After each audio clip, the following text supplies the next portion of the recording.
Hello, I'm Dr. Tara Palmatier of shrinkformen.com. If you have questions or would like to schedule a session with me, you can reach me at shrinkformen@gmail.com. The topic of this video is why don't men leave abusive women? Why doesn't he just leave her if he thinks she's so bad? He needs to either man up and leave or stop complaining. Yeah, she seems crazy, but he must have done something to make her so mad. If he really loved her, he'd try to be more patient, loving, and understanding. He made a commitment to God.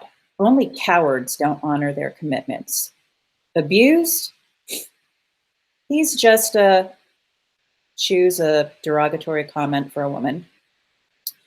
I'd never put up with that. He needs to just stop being such a baby about alimony and child support. Only deadbeats don't support their exes and kids. Why don't men leave abusive women? Given how common some of these sentiments are, it's not as if men, generally speaking, receive much social support to end abusive relationships, at least not like abused women do. For those of you poised to type, "But what about women victims? Women can be abused too." This isn't a competition. Acknowledging male abuse victims doesn't take away from female abuse victims. We're all people. Abuse isn't a gender issue. It's a people issue. So can we stop with the "but whataboutism" already? Please.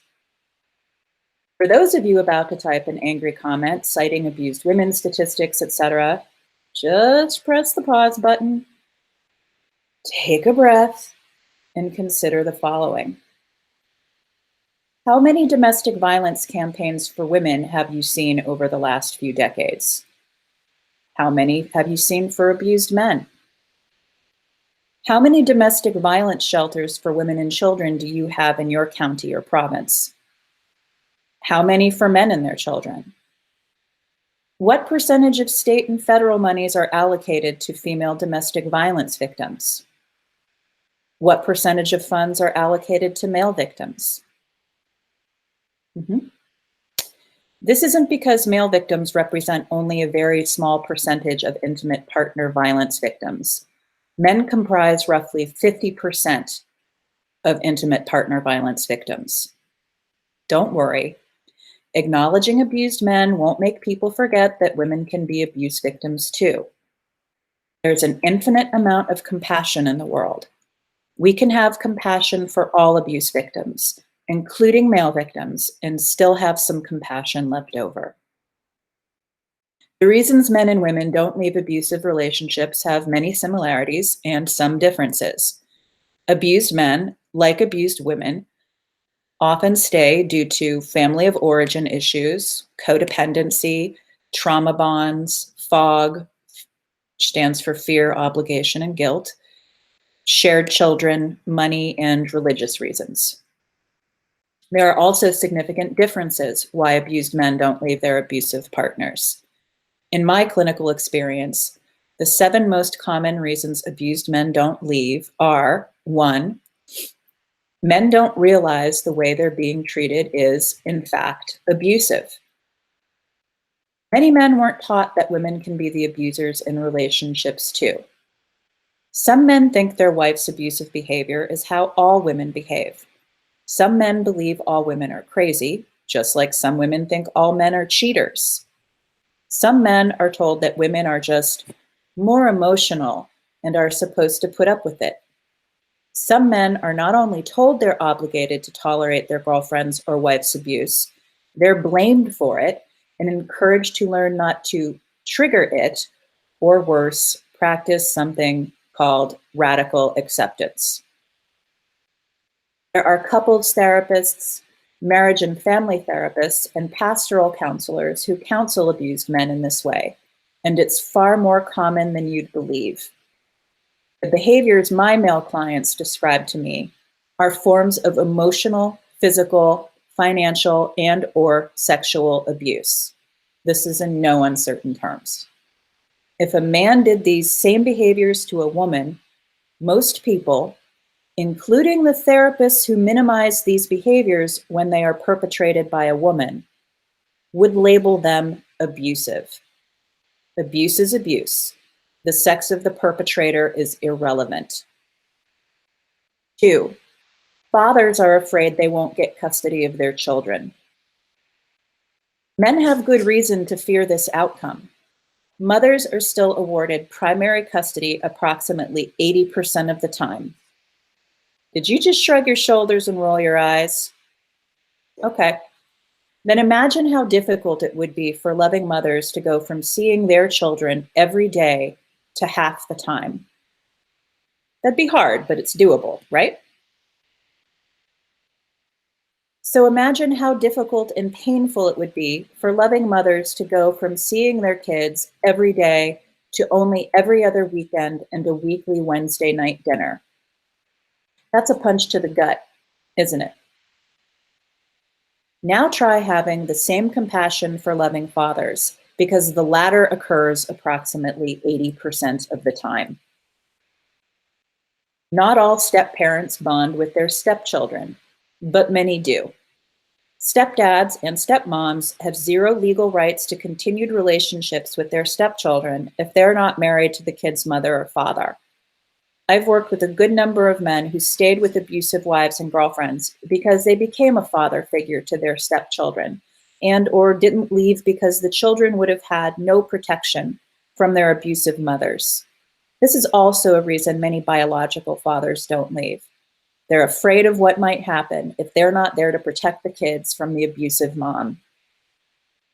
3, fathers are afraid their kids will blame them, be taught to hate them, and be powerless to stop the relationships from being destroyed. Parental alienation is real.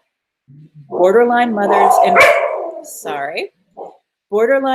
infect their children with hostility and hatred resulting from their abandonment fears due to the rejection of divorce.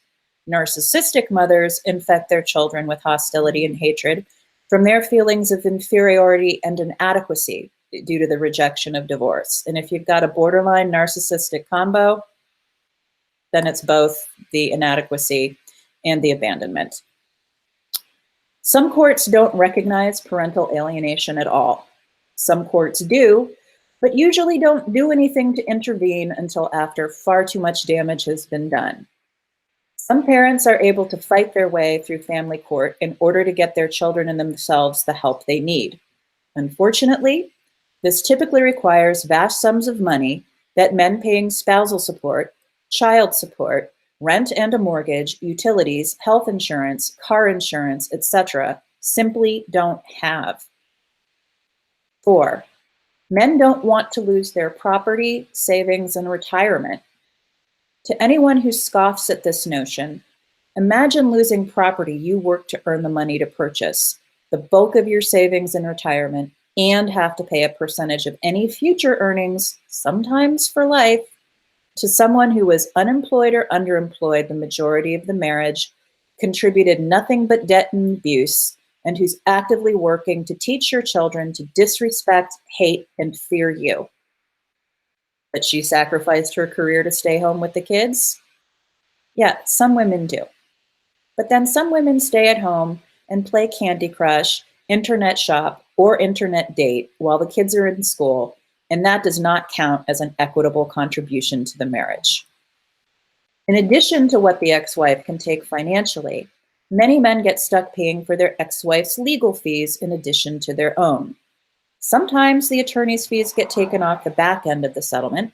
Sometimes it's in addition to the settlement. Some states order men to pay their kids' college tuition. Married couples aren't court-ordered to pay college tuition. Why are divorced dads? 5, men are accused of being dishonorable cowards for not staying and fighting for the relationship.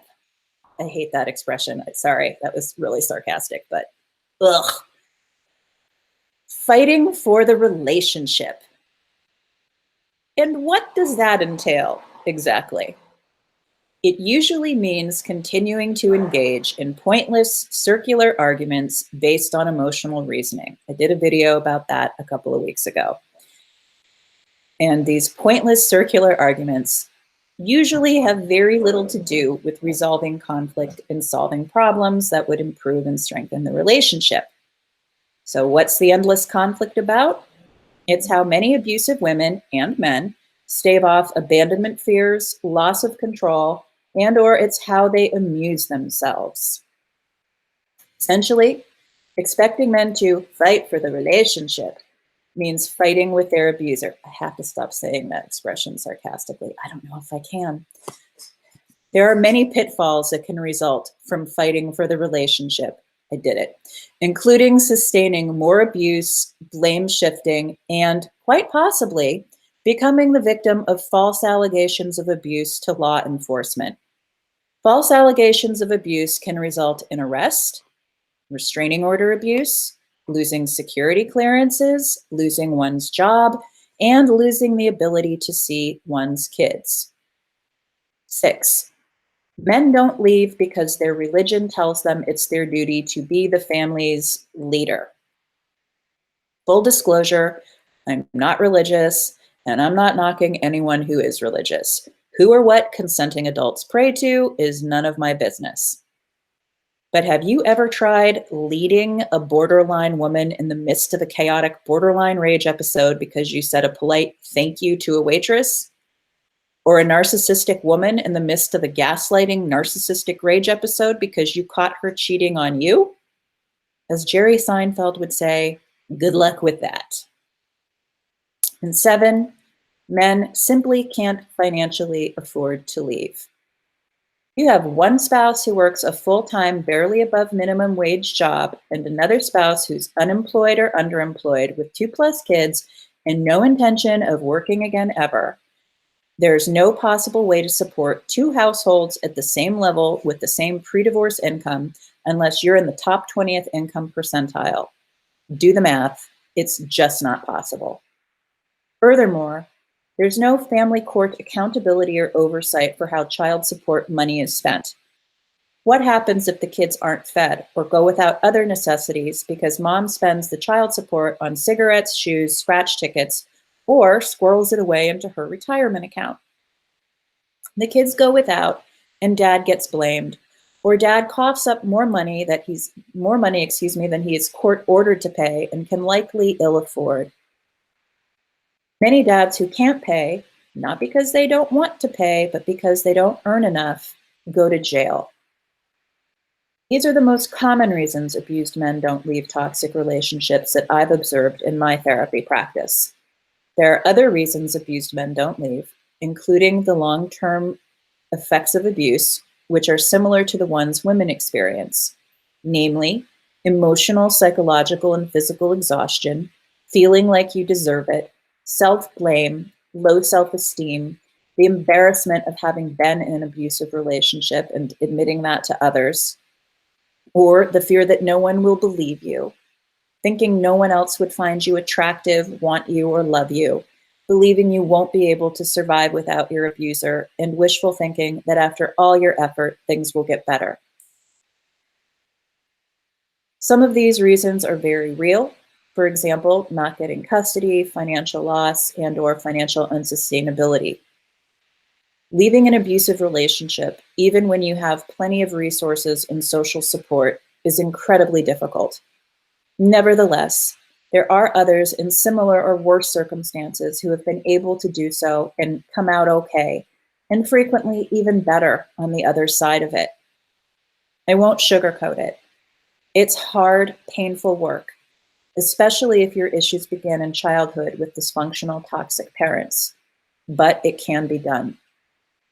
If you're married with kids, please do your due diligence.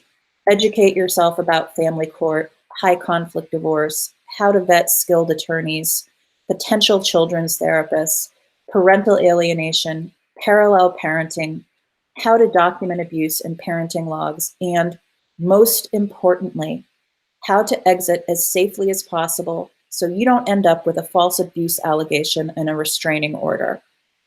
Talk to other men and women with similar experiences and find out what worked for them and what didn't. Get some support, whether it's a professional or a trusted friend. If you encounter anyone who minimizes, makes light of, or blames you for your abuser's behavior, disregard their ignorant bias. Keep working at taking care of yourself and don't let the turkeys get you down. Thanks for watching. This is Dr. Tara Palmatier of shrinkformen.com, and you can reach me at shrinkformen@gmail.com if you have questions or would like to schedule a session. Thanks and have a good day.